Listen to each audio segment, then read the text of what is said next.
Oh.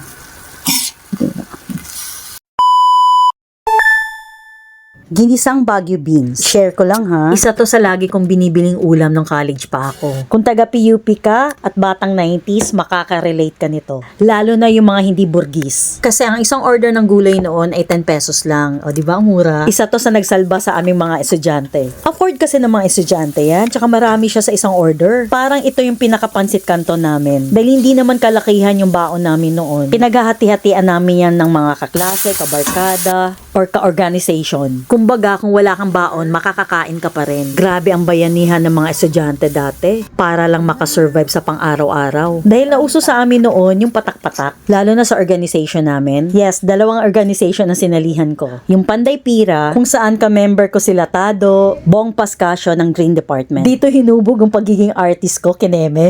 Yung isa ay political org. So, ayun na nga, pag nagsama-sama yung mga member, matututunan mo talagang mag-share. Kung medyo nakaluwag-luwag ka, may pakarne na yung ulam mo.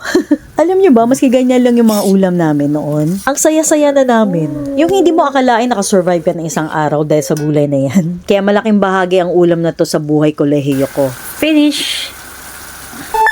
Pork bola-bola. Ano bang ichichika ko dito? Alam ko na. Isa to sa hindi rin nawawala sa mga handaan ng mga Bisaya, lalo na pag New Year or Chinese New Year. Kasi nga naniniwala tayo sa mga bilog-bilog, diba? Kaya pasok siya sa banga. Wow, bagong-bagong salita. Panis ang skibidi at mewing ng Jan Alpha.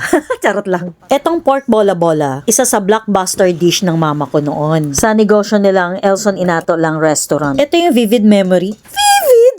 80s to ha, yung hindi pa uso yung meat grinder. Yung ginagawa ng mama ko or ng papa ko, mano-mano nilang tinatadtad yung hiniwang baboy hanggang sa maging giniling. Syempre, pati mga gulay. Grabe ang effort nila noon, no? Tapos ngayon, may pa-food processor na lang ako. Kaya super thankful ako sa naka-imbento nito. Ay, mapapasabi ka na lang talaga na sana naabutan to ng mama at papa ko. Anyway, ganito ako magbola-bola. Nag-grind lang ako dito ng sibuyas, bawang, bell pepper at carrots. Nag-grind din ako ng patatas para maging moist yung bola-bola. After magiling ang lahat, hinalo ko na to sa giniling na baboy, kasama ng kinchay at onion chives. Ito optional lang to ha, naglagay ako ng tarragon, 5 spice powder at magic sarap. Syempre, naglagay din ako ng asin, liquid seasoning at paminta. Huwag kayong mag-alala, hindi yan maalat. Kasi yung patatas malakas magpalabnaw ng alat yan. Tapos yung mga binder ko ay yung 2 itlog, breadcrumbs at flour. Freebies! Pinaghalo-halo ko lang, kagaya ng kwento ko sa inyo ngayon. Naku, nag-TMI na naman ako sa inyo. O, di ba parang kasalanan nyo pa? Ngayon ko lang na-realize, tumotrobak na pala ako. Once upon a time. Kumanta self. So, eto na nga, binilog-bilog ko lang kagaya ng pambibilog sa atin ng mga politiko. Huy!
Kain!